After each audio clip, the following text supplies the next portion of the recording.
Dobrý den, mé jméno je Jiří Vašica, jsem tady dneska s mým kolegou Honzou Polachem a jsme zástupci společnosti Perum Creative. A v podstatě ve spolupráci s naší Alma Mater, Vysokou školou báňskou, Technickou univerzitou Ostrava, jsme dali dohromady takzvanou Perum Academy. Dnes se k tomu dostaneme, co vlastně ta samotná Perum Academy je, k čemu slouží a proč tady vlastně jsme. Tak nejprve na úvod bych vám rád představil, kdo vlastně jsme. Ať si můžete udělat názor o tom, kdo vám tady plká. Tak, když se podíváte na tyto obrázky, nebo lépe řečeno fotografie, tak mohli byste dojít názoru, že jsme nějací streameři, že si vyrábíme jakési své vlastní fyzické produkty, že máme vlastní pivo, dále, že milujeme počítače a techniku jako takovou, že si občas hrajeme na božsky stavitele a fušujeme do řemesla řemeslníkům, a že máme tak trochu problém s úklidem, někdo by nás mohl označit i za bordeláře. No a dívají se na tyto další obrázky, tak někdo by mohl poznamenat, že jsme jakési přerostlé děti, které někdo zapomněl říct, že by mohli vyrůst, přestat dělat blbosti a začít dělat něco normálního. Pokud tyto pocity sdílíte, tak máte naprosto pravdu, tohle všechno o nás platí, je to pravda, nicméně především jsme herní vývojářská společnost, jak už tady padlo, která se jmenuje Perum Creative. A tato společnost byla založena v roce 2017, konkrétně v dubnu. No a můžete nás znát jako tvůrce hry Hobo Tough Life. Když už tak nějak máte základní představu o tom, kdo teda vlastně jsme, tak se jí nabízí otázka, kde jsme a kde nás můžete najít. A momentálně máme dvoje kanceláře, jedny jsou v Ostravě, druhé v Olomouci, kdy tady v Ostravě sídlíme v rámci tzv. Moravskoslezského inovačního centra, které je tady kousek od vaší vysoké školy, v podstatě hned naproti superpočítačového národního centra.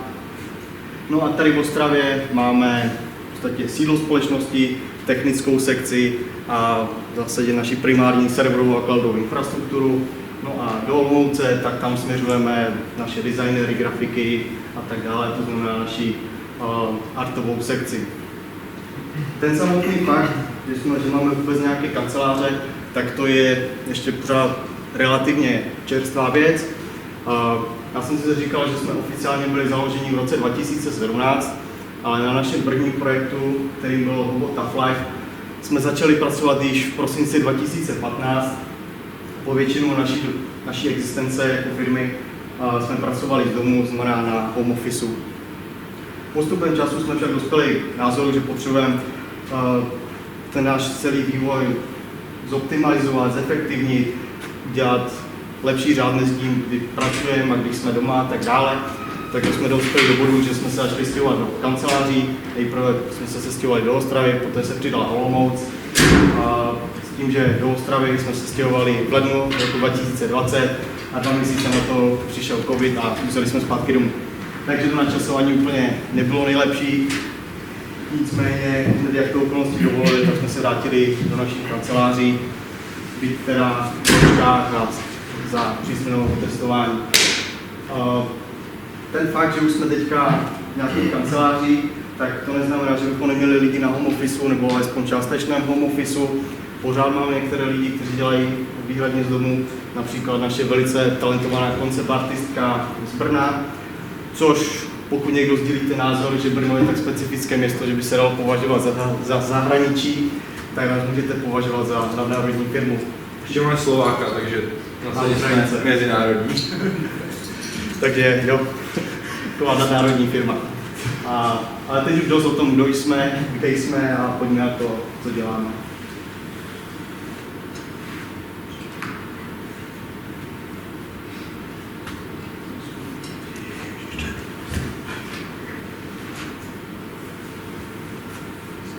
Trailer, aby jsme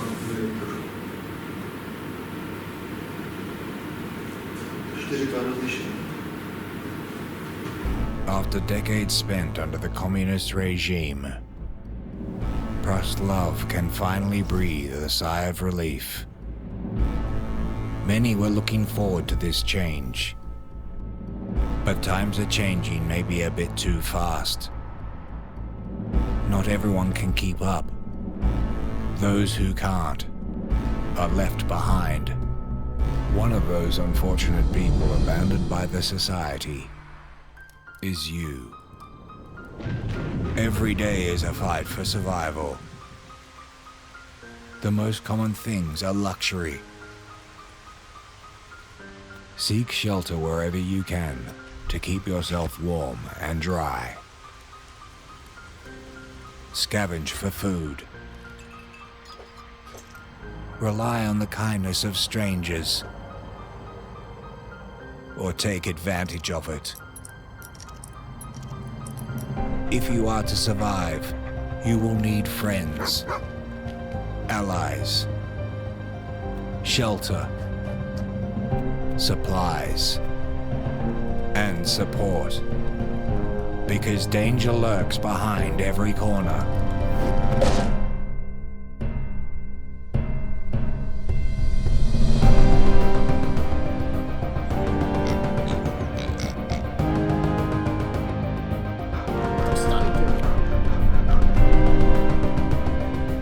Remember, you are homeless, not hopeless. For now.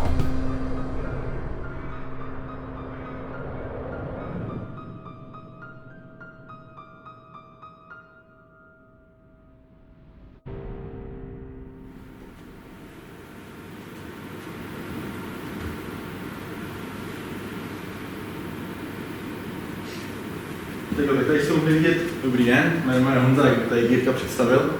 Tady jsou Hello everybody and welcome back to Mono's Life. It's a beautiful sunset. I a believe. teďka se udělá na nějaký gameplay. Takže co děláme? Děláme naši druhou What a Life, která to je v zásadě hra za bezdomovce, kde se snažíte přežít v městském prostředí, jako bezdomovec, nikdo vám, všichni jsou proti vám, nikdo vám nechce pomoct. Tuto hru jsme vydali na platformě Steam od dubna tohoto roku. V současné chvíli máme prodaných přes 250 000 kusů. Hobo hra má online multiplayer, tady tam můžete hrát se 4 hráči. A o čem vlastně Hobo si říkáme na dalším slide. Snažíte se přežít v městském prostředí, takže hlavní cíl Hoba je přežít, takže se snažíte starat o různé parametry jako vlhkost, život, teplotu, jídlo a tak dále. A snažíte se vlastně přežít. To se snažíte ve většině survival hrách. Vaše suroviny můžete získat třeba z popelnic, máme takovou pěknou minihru, přidáme tomu takové hledání min, že vlastně snažíte hledat v té popelnici nahoru dolů, dokud nenarazíte na takzvaný šrapnel, kde vás může ušpinit, anebo vás může nějak zranit. Takže máte špinavé oblečení, tak potom zasránete, pak vás nepustí do obchodu. Samozřejmě tam máme taky dialogy, kdy vlastně na ulici můžete se bavit s různými lidmi, můžete prodávat věci, žebrat od lidí a tak dále. Váš největší nepřítel je zima, což vidíte na těch posledních 2 screenech.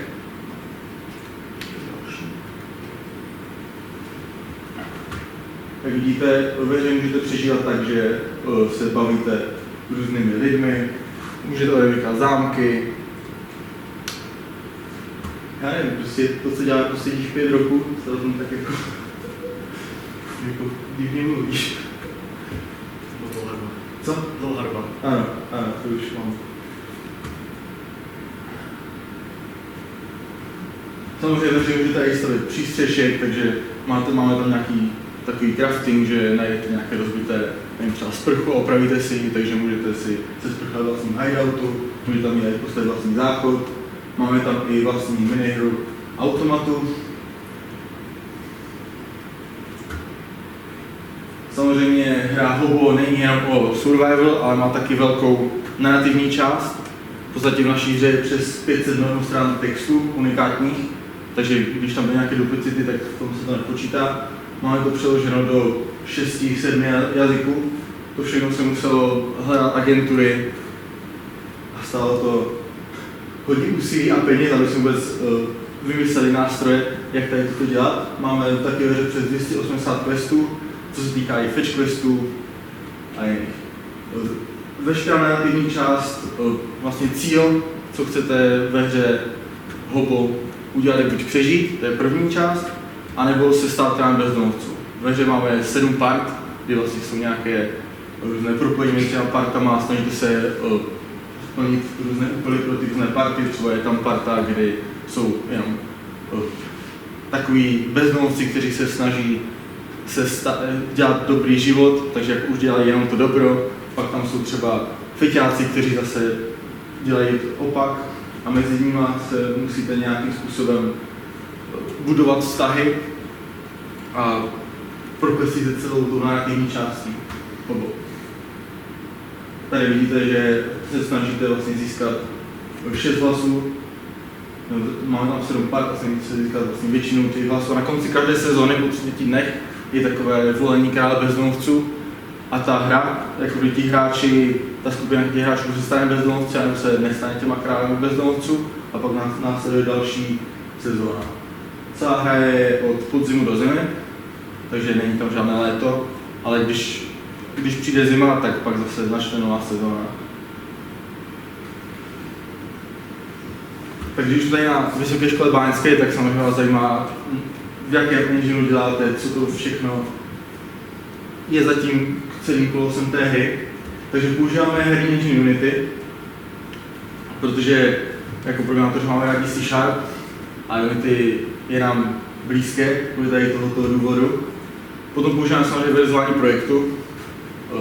V minulosti, než jsme do toho přišli, my to dělali tak, že měli různé Unity package, ty si posílali přes mail, nikdo neviděl, co vlastně dělá a nějakým způsobem to byla taková anarchie. Takže doporučuji jakýkoliv projekt, který si myslíte, že stojí co za to, tak verzovat v nějakém verzovacím systému, jak už Git, nebo Perforce a další věci. Ve hře máme přes 350 000 řádků, nepočítá se do toho pluginy třetích stran a ani naše externí nástroje, takže je to taková, my tomu přezdíváme po těch letech, jako pracuje se na tom 6 let, takže po těch letech to je taková jedna velká špageta, kdy všechno je spojené se vším a něco do toho updateovat nebo něco upravovat je celkem náročné. Plus další naše pomocné nástroje, to je dalších 150 000, 200 000 řádků kódu, takže používáme veškeré vlastní nástroje. Co se dá, tak to se snažíme psát vlastní, aby se samozřejmě zrychlily ty procesy, o čem tady mluví. Takže hra je venku, co dál? Nikam jsme neodjeli, pořád pokračujeme ve vývoji. Takže teďka po releaseu jsme si dali chvilku odpočinek, aby jsme trošku nabrali síly. A naše technologická část dělá na Hobovi, dále pokračujeme nějaká quality of life, to znamená, že jsme hned po releaseu, třeba 2-3 měsíce jsme opravovali bugy, které tam hráči našli. Dále teďka portujeme projekt na konzole. Tady vidíte všechny naše platformy, kde to chceme Hoba dostat, takže Xbox, všechny PlayStationy, Steam Deck a Nintendo Switch. To, jestli se nám to podaří dostat, to záleží na hodně věcech, hlavně na performance, k tomu se i řadí ta optimalizace. Plus doteďka byl Hobo s online kooperací jenom pro Steam, takže jsme veškerý networking a tady tyto P2P komunikaci měli přes Steam. Teďka to celé předěláváme na cross-platform networking, to znamená, že používáme Epic Online Services, kdy vlastně budoucnost je taková, že chceme mít, ať na Xboxu můžete hrát hráčima z PSK, na Steam Decku, prostě ať to je, všechny platformy můžou proti sobě nebo spolu hrát. Takže tady máme co s Hobem, samozřejmě v tady této části naše olomoucká sekce nemá co dělat, protože už tam není co vymýšlet, všechno už je napsané, všechno už je vymyšlené. Takže děláme i nový projekt. Bohužel to nový projekt nemůžu moc říct, takže jako název ten nemůžu říct ani žádný, ani zasazení. Jediné, co můžu říct, je, že to děláme pořád v herním engine Unity. přemýšleli jsme i nad jiným enginem, i nad Unreal enginem, ale nakonec vzhledem k tomu, že já teďka portujeme Hoba na konzole, takže není čas přecházet na jiný engine, zase učit se celé nové procesy. A i další háčky to má, co jsme tam našli. A my se teďka snažíme do nového projektu dělat technickou preprodukci. To znamená, že víme, co v Hobovi nefungovalo, co tam bylo špatně, co tam jde udělat jinak a snažíme se optimalizovat procesy. To znamená, když nějaký designer chce něco přidat do hry, tak u Hoba to bylo tak, že jsme to museli vybuildit, dát to na Steam a třeba ten designer viděl až po 2 týdnech, co se tam změnilo. To chceme samozřejmě zrychlit, chceme, ať to je co nejvíc instantní to půjde. Takže tady na tomto právě pracujeme, snažíme se dělat komponentovou strukturu, modulární strukturu, že vlastně to se bude skládat z různých modulů, které se budou jenom přidávat do hry. A naše jakoby, technická část do toho vůbec nemusí nějakým způsobem šahat, ale to budou všechno designéři. Ale přece jenom něco k novému projektu říct můžu. Tady máte od naší skvělé koncept artistky z Brna. Ze zahraničí. Vidíte nějaké koncept arty, co nám vysílá, nějaké krajinky, nějaké nepřátelé. Vůbec nevím, jestli ty koncept arty jsou aktuální nebo jestli se použijou, ale jsou to pěkné obrázky, takže jsme se rozhodli tady ukázat, protože jsou pěkné. Takže já dobrý slovíkový. Tak po tomto vyčerpávajícím shrnutím, o tom, co vlastně děláme za projekty a na čem momentálně pracujeme, tak se konečně dostáváme k tomu, proč tady vlastně jsme, proč vzniká nějaká vůbec Perun Academy. Ten důvod je relativně prostý a to je to, že posledních několik měsíců se potýkáme s jedním zásadním problémem u nás ve firmě. A to je to, že na trhu práce je nedostatek kvalifikovaných lidí, které bychom mohli u nás zaměstnat. A obecně, když to znáte, že studujete IT školu, tak víte, že prostě v IT je podstav lidí, kterými skáčou po těch lidech jak divoké. A nicméně tím, že herní vývoj je jakási úzkoprofilová část toho samotného celého IT odvětví, tak hledání nějakých lidí je o to těžší. A tento problém u nás do budoucna bude nás bude trápit čím dál tím víc, pokud s tím něco neuděláme. Jelikož u nás v Perunu razíme filozofii, že se nevymlouváme, ale snažíme se prostě z situaci něco dělat, vytěžit z toho maximum, tak jsme se rozhodli, že prostě že se nebudeme vymlouvat a zkusíme, nebo prostě uděláme s tím něco, abychom tenhle trend zvrátili.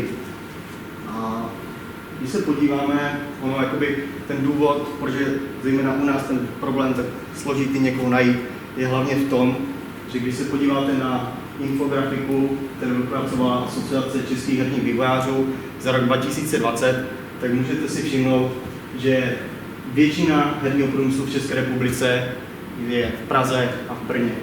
Tady v Ostravě, v Olomouci, to znamená v tom našem místě působení a v jeho přilehlém okolí je naprosto minoritní zastoupení firem. Je zde téměř nulová jakási téměř nulové edukativní aktivity. Samozřejmě čest výjimka. Pořád můžete být aspoň rádi, že tady třeba na Báňské máte možnost bakalářku, diplomové práce dělat v něčem, co aspoň částečně souvisí s herními technologiemi. Jsou tady předměty jako ZPG, modelování grafických aplikací a tak dále. Nicméně tohle samotné nestačí a je potřeba udělat toho daleko víc.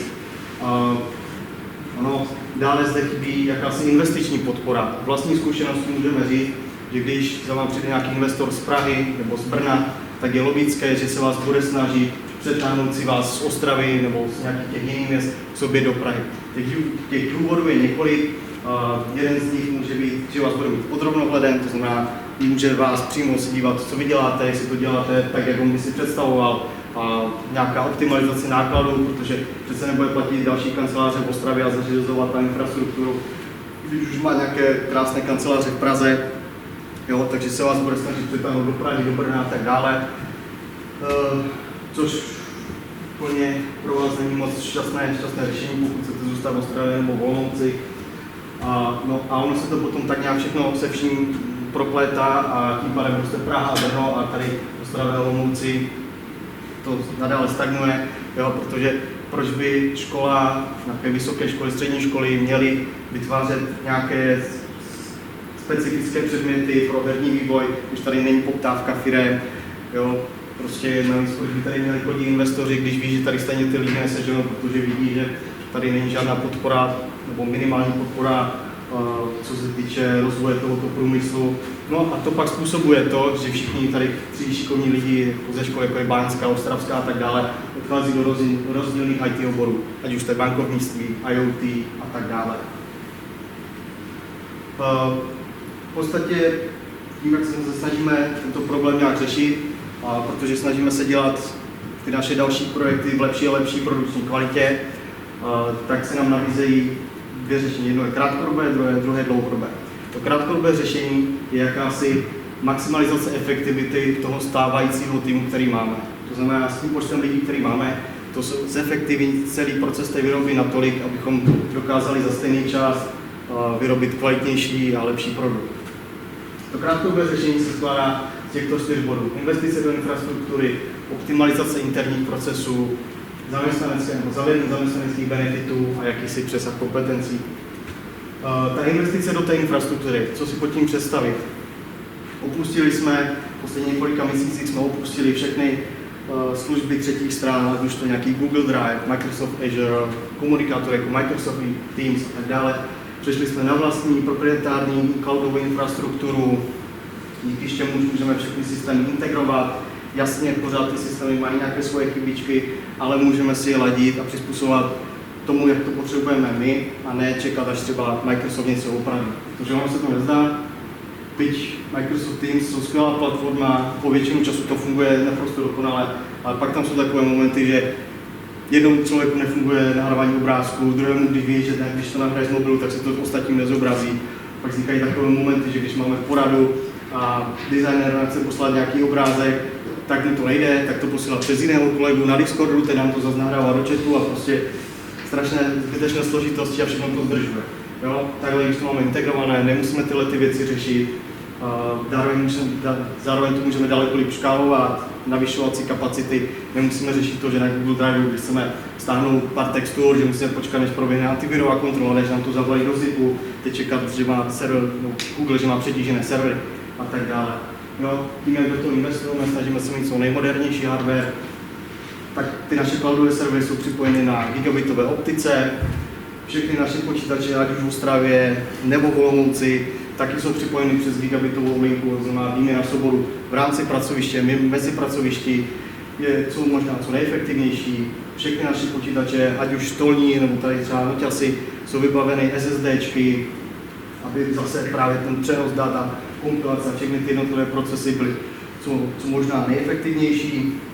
Ono i třeba ty naše cloudové servery, byť tam jsou teda pod nové disky, kvůli toho, že potřebujeme mít desítky terabajtů uložené kapacity, tak pořád tam jsou jakési SSDčkové akcelerátory nebo nějaké mezipaměti pro rychlejší ten přenos mezi přístupem k tomu cloudu serveru a potom těm klasickým popnovým diskům. Do budoucna na tom chceme i dále pracovat, to znamená přejít třeba na 2,5 gigabitovou síť nebo 10 gigabitovou, jo, protože ono je rozdíl, když třeba děláte hru, která když se zbuildí, má pár gigabajtů, versus když uděláte nějakou pořádnou 4K hru, která má třeba po zbuildění nějakých 40 GB, 80 GB, protože ten samotný proces, kdy to potřebujete z počítače nahrát na obyčejný devkit, a i když to taháte přes gigabitový port, tak prostě to potrvá a budete zbytečně ztrácet čas, než těch 80 GB přetáhnete z jednoho počítače na druhý. Jo? A ten cíl je jednoduchý. Maximalizace efektivity a minimalizace těch problémů. Tím se dále spojí i nějaká optimalizace interních procesů, může to být ať už nějaká unifikace nástrojů, unifikace těch postupů, integrace jednotlivých řešení, to má náš chat, co máme teďka, tak je integrovaný jakousi obdobou driveu, kdy prostě sdílení obrázků, které jsou uloženy na driveu, je prostě instantní, nemusí člověk nic hledat, všechno tam má prostě integrované. Zavedla se od dodělání hudba se zavedla jakási interní Wikipedie, kde se snažíme sepisovat všechny jednotlivé postupy, aby když někdo potřebuje převzít nějakou část od někoho jiného, aby hned se mohl podívat, jak to funguje a ten člověk, co to dělal, nemusel složitě vzpomínat, jak on to vlastně dělal před půl rokem nebo něco, prostě všechno je k dispozici, možná vám tam to moc nemůžu ukázat, snažil jsem se tam vybrat něco, co by se dalo ukázat, ale nakonec to skončilo, že jsem to stejně musel jakože cenzurovat. Jo, neustále pracujeme na optimalizaci těch úzkých hrdel, prostě na denní bázi se vyhodnocuje, kde něco trvá, jo, prostě optimalizuje se dělba úkolů, optimalizuje se, aby se nestávalo to, že když designéři mají nějaký požadavek, aby to co nejdřív, co nejefektivněji se dostalo k té technické sekci a tak dále. Zkrátka dobře, co méně klikání, více dělání. A ten třetí bod z toho krátkodobého řešení je zavedení jakýchsi zaměstnaneckých benefitů, ty jsme taky zavedli relativně nedávno, nebo respektive zavedli jsme v takové míře teprve nedávno, s ohledem na jakousi dobu odpracovanou v naší firmě. Máte větší a větší nárok na počet dovolené. Když jste u nás do 1 roku, máte nárok pouze na 4 týdny, od 1 roku do 3 let je to 5 týdnů, 3 roky až 5 je to 6 a od 5 nahoru nabízíme neomezenou dovolenou. Dále pak z dalších benefitů, který možná stojí za zmínku, je proplacení účasti na vzdělávacích akcí, je to nějaký game developer session, game access a tak dále. Každý zaměstnanec má stanovený jakýsi budget za ten kalendářní rok, který je vyhrazený pouze na hry a on si pak vzhledem k jeho preferenci může vybrat, kterou hru by si chtěl zahrát, do které hry, pokud se mu to vyjde do toho budgetu, které by si chtěl v rámci nás zařídit, tak to má taky zdarma. No a potom máme nějaké kalendářní odměny, které reflektují nějakou přidanou hodnotu, kterou ten člověk přinesl do firmy, reflektují přes časy, jo, dále tam potom nabízíme firmní merch, firmní nějaké akce, team buildingy a tak dále. No a čtvrtý bod z toho krátkodobého řešení, tu maximalizaci efektivity, jakýsi přesah kompetencí, kdy v podstatě tak nějak všichni se snažíme u nás erodovat, alespoň v těch elementárních znalostech těch jednotlivých disciplín vývoje. Je to z toho důvodu, že když třeba přetížený grafik má prostě najednou se toho nahrané hodně, tak programátor může v některých těch jeho oblastech prostě ho nahradit, že nějakou jednoduchou část, která prostě nevyžaduje nějakou složitou dlouholetou zkušenost, ale prostě je to nějaké prostě třeba nevím, export nějakých modelů, nasazování těch modelů, tak aby ho mohl nahradit a trochu pomoct v tom přetíženém systému, když je nedostatek lidí. To znamená, člověk má jako takovou víceoborovou náplň práce, nicméně je to dlouhodobě neudržitelné, protože potřebujeme se vyprofilovat v nějakých činnostech.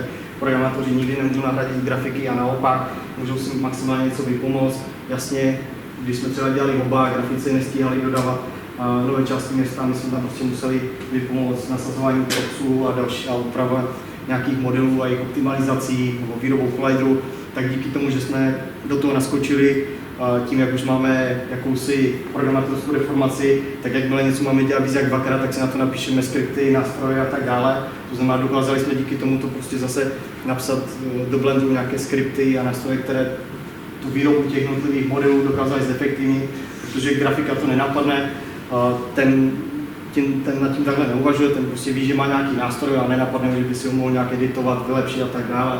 Jo, tím, že když my už prostě ten na našem denním chlebu a prostě nepsat nějakou funkci dvakrát nebo něco takového, tak se o to snažíme, když jsme prostě něco měli dělat v Blenderu, když jsme si na to napsali skripty a tak dále. To jsou teda ty krátkodobé řešení na tu maximalizaci efektivity. Problém je, že tyhle ty optimalizace dojdou nějaký moment narazí na strop.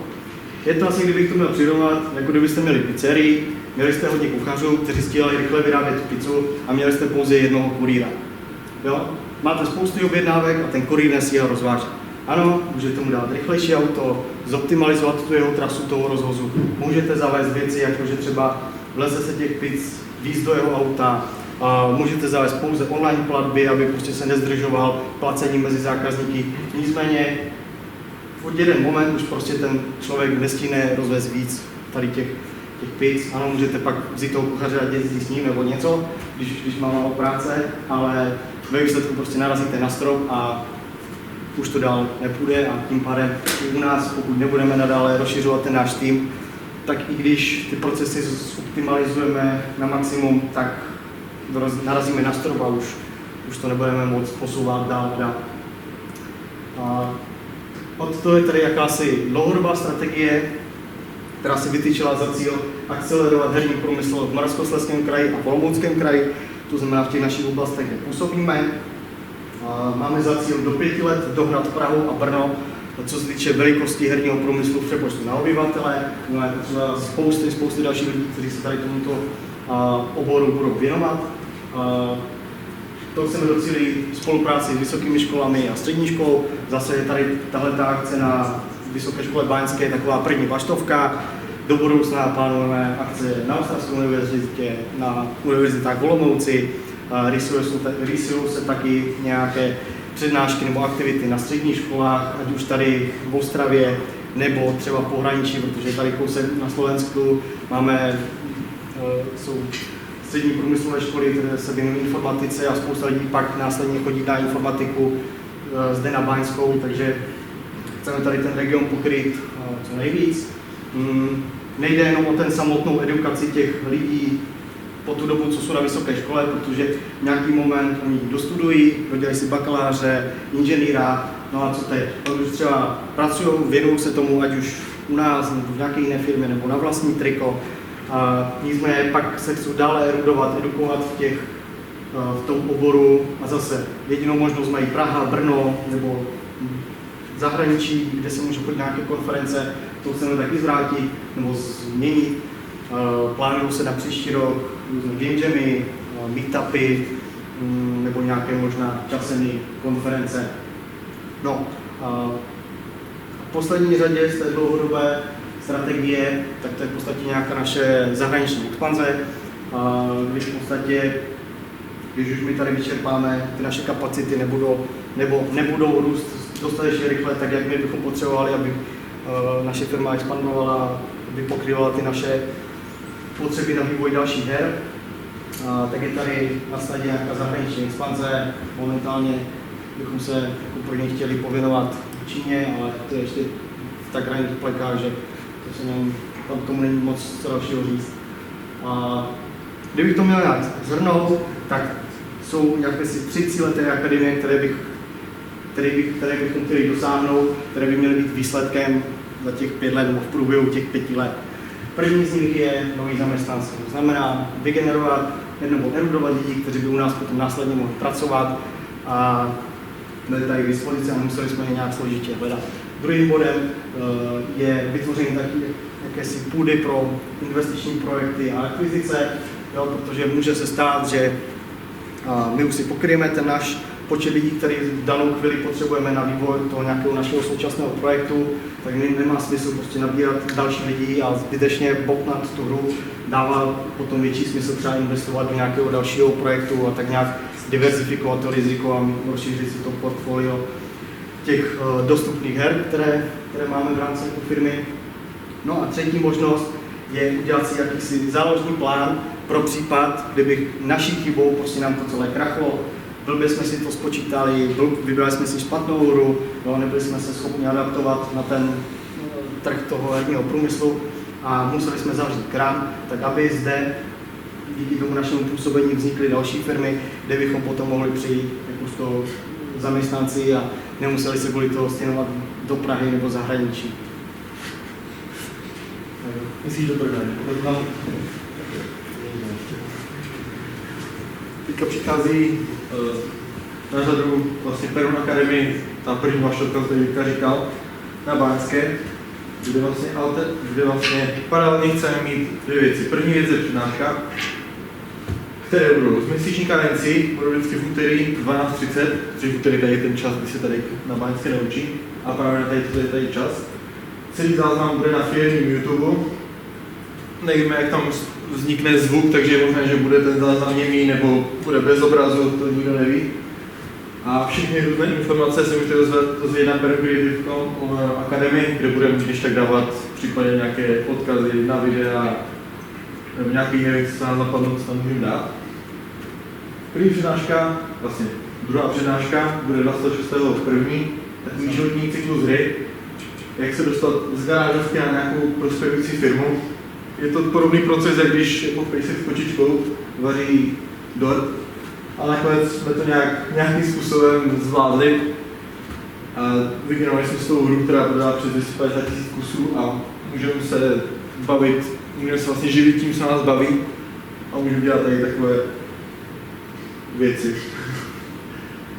Další, na té přednášce zmíníme, jak vlastně vydat hru na Steam, fakt vtipné a příhody z natáčení, to znamená různé historky a jak jsme třeba vezli pivo přes celou republiku ve vydání, jak jsme se potkali s Vávrou a jak máme další kontakty, plus propagace a práce s komunitou, to znamená, měli jsme nějaké streamy našeho člověka, který dělá všechno, ten zbytek, co my nezvládáme, takže PR, natáčí streamy, píše texty, všechny ten, co jako my nezvládáme. A plus, jak zajistit kvalitu, to znamená na začátku, jak jsme vydali Hoba v akcesu, tak jsme měli nějakých 60% v recenzích, teďka máme dlouhodobě přes 80%, v krátkodobé, v tom posledním měsíci máme 90% pozitivní recenzí, takže jak vlastně to všechno docílit.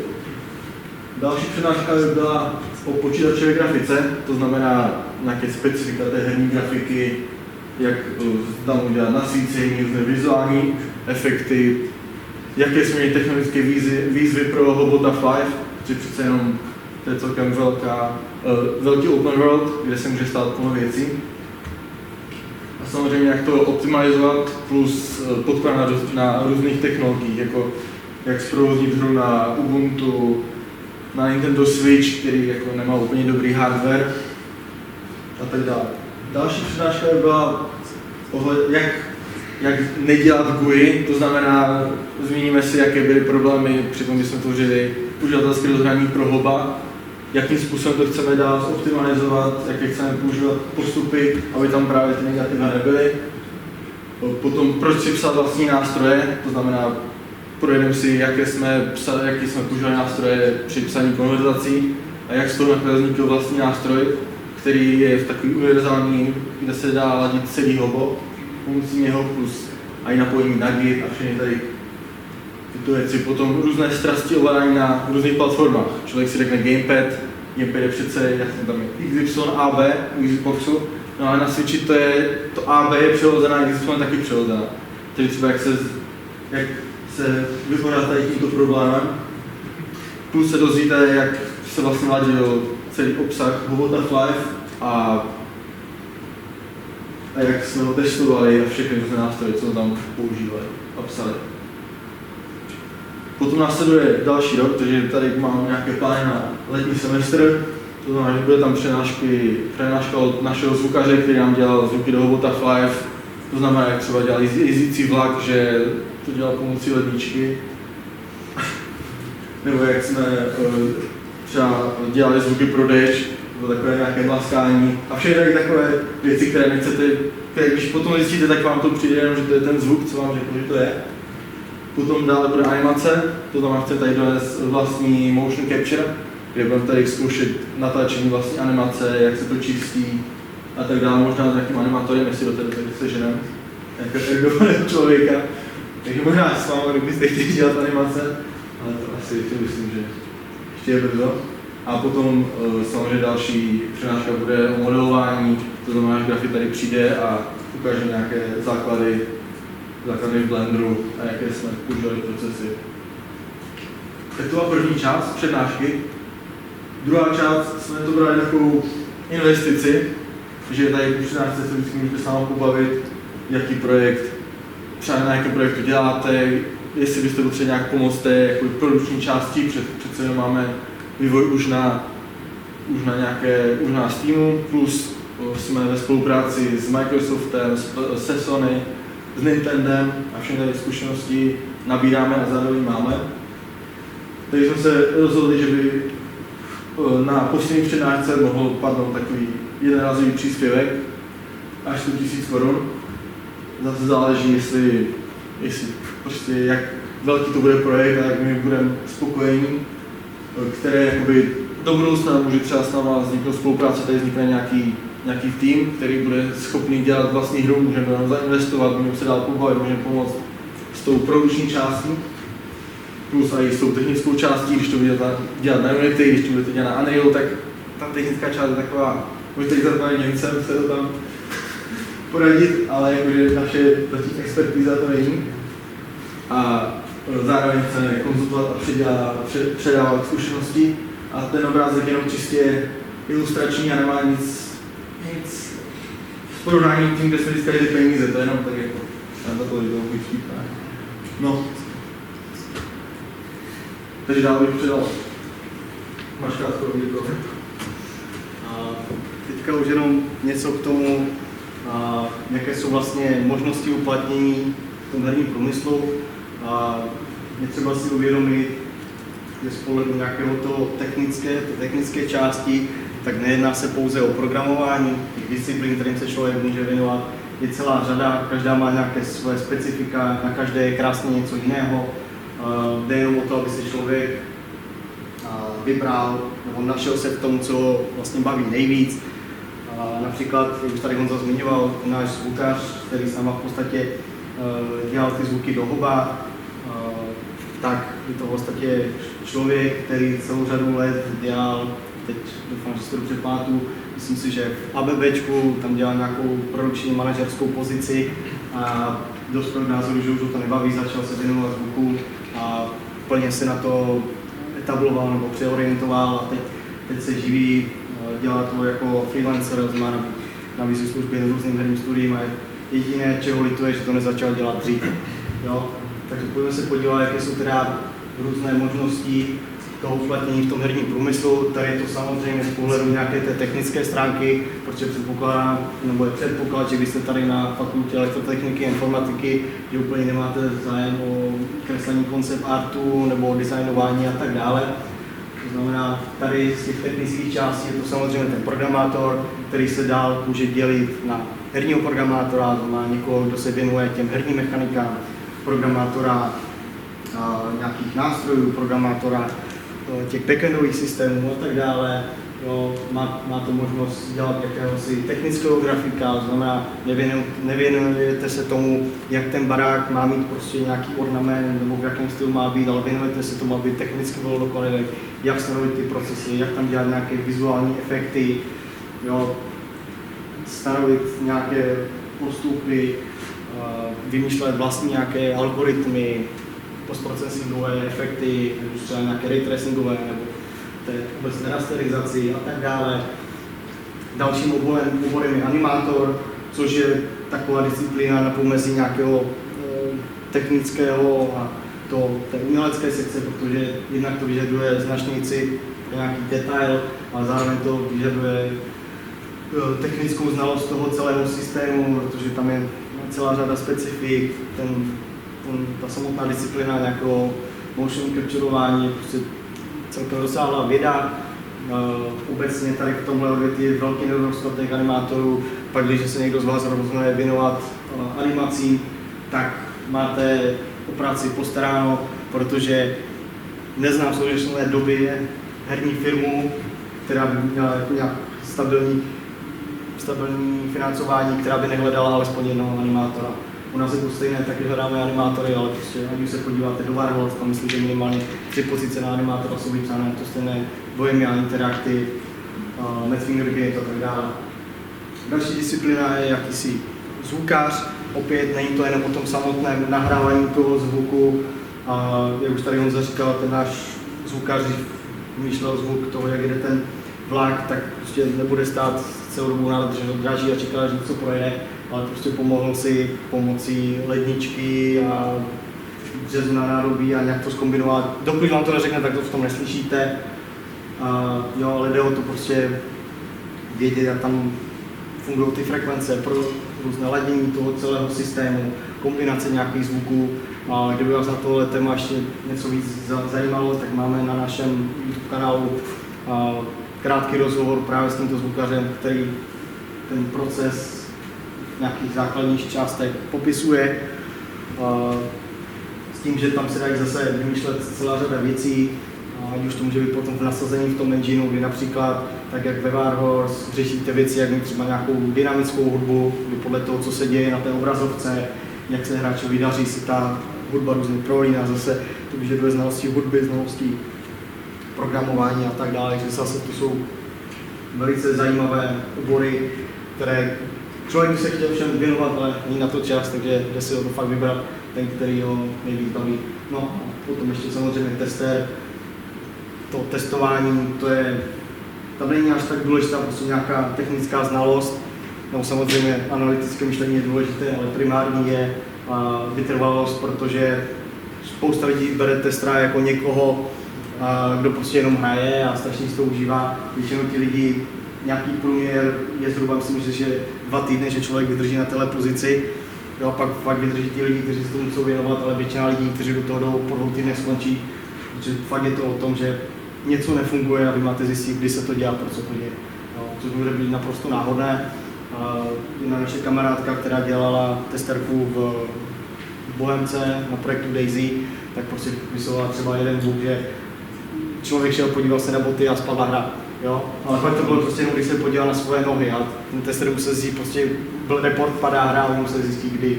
Jo? A přišli na to, že to dělá, když se člověk podívá na nohy a člověk musí zjistit, proč se to děje, když se to děje, zadokumentovat to a tak dále. U nás v práci v Perunu nabízíme možnost jak plného, tak částečného úvazku, znamená, když ještě nejste absolventi, studujete, tak je u nás možnost pracovat i nějaký poloviční úvazek, 3/4 úvazek a tak dále. Můžete si u nás vykonávat bakalářskou praxi, znamená, můžeme se domluvit na nějaké téma, na nějakou specifikaci a je možnost si u nás vykonat zase placenou bakalářskou praxi a nemusíte tak psat bakalářskou práci. Preferujeme v podstatě práci v kanceláři, protože třeba minimálně z toho technického hlediska všechny naše devkity a tak dále máme v kanceláři a to se hrozně blbě dělá na dálku. Jo, samozřejmě jsou nějaké činnosti, které se dají dělat z domu nebo prostě dálkově, jo, nějaké prototypování nějakých systémů a tak dále, ale potom ten konkrétní vývoj a dělání na ty konzole, tak to už je potřeba být na místě. Další důvodem je to, že prostě v kanceláři máme ty výkonnější počítače a vysokorychlostní konektivitu, takže prostě v tom kastu to uděláte podstatně víc, než třeba doma na nějakém doťasu nebo slabším počítači. Jedno, co bych vám chtěl doporučit, a je jedno, jestli u nás v Perunu nebo kdykoliv, když si budete žádat nějakou práci, nečekejte na vypsané nabídky. Jo? Prostě běžně, co se dělá, když člověk hledá práci, podívá se na nějaký startup jobs, jobs.cz a další, na LinkedIn, tam se dívá, co je aktuálně k dispozici a z toho si vybírá, co se mu nejvíc líbí. A problém je, že většina nějakých nabídek většinou ty nabídky nejsou ani vypsané. Spoustakrát ty firmy jsou ve stavu, kdy se teprve chystají nějakého takového člověka sehnat. Jo, třeba ta naše konceptartistka z Brna, tak v momentě, kdy jsme teprve si chystali na preprodukci toho našeho dalšího projektu, věděli jsme, že budeme potřebovat konceptartistku, ale ještě jsme prostě žádný inzerát nepublikovali. Nejdřív jsme potřebovali si prostě ujasnit, abychom měli jistotu, že toho člověka budeme schopni ufinancovat, že budeme mít pro něj práci, protože nechceme platit někoho, kdo tam prostě bude jenom sedět a my nebudeme mít pro něho práci, nebo že aby se nestalo, že my si to blbě spočítáme a za rok budeme muset prostě ukončit činnost a ten člověk u nás s tím pádem bude muset skončit a ten člověk s ním jako nepočítá. Když jde do nějaké firmy, tak logicky tam nejde na půl roku, na rok, je tam na delší dobu, má třeba hypotéku, má už rodinu, jo, a tak nějak my musíme tohleto brát v potaz a když někoho nabíráme, tak to není, aby u nás prostě byl rok a pak se uvidí, jakože pak možná skončíme nebo pojedeme dál, ne, musíme se dívat do budoucna, abychom ho nějak udržitelně a dlouhodobě byli schopni financovat. Takže prostě než tenhle proces proběhne, tak až potom třeba se dává nějaká nabídka na internet a ta naše konceptartistka se nám ještě ozvala v tom procesu toho hledání a jako se ukázala, že je fakt talentovaná, že to její řemeslo zvládá, tak jsme ji nabrali a žádnou nabídku jsme nakonec nedávali. No, protože cokoliv, když budete mít tady nějakou firmu, a nemusí to být u nás, může to být Tieto, CGIčko a další, nebojte se jim prostě napsat, říct jim, ale já bych chtěl dělat tohle jsou moje zkušenosti, nemáte pro mě něco a je celkem velká šance, že by vám mohli buď dát feedback tomu, že prostě, ale ještě potřebujeme něco, aby se dotáhlo, aby to bylo lepší, pak se vám ozvem, anebo se jim můžete zrovna trefit do toho momentu, kdy prostě nějakého takového člověka hledají. No, jenom jak se ozvat teda k nám, buď tady na místě, si můžete nám ukázat a říct, co děláte, co umíte a tak dále. Nicméně, když byste nám to posílali elektronicky, tak vás poprosíme tady na tento e-mail job@penocreative.com, kde potřebujeme váš životopis, to znamená ideálně, kde jste studovali, co děláte ve volném čase a všechny tyhle ty základní věci. Dále potom školské projekty a vlastní projekty.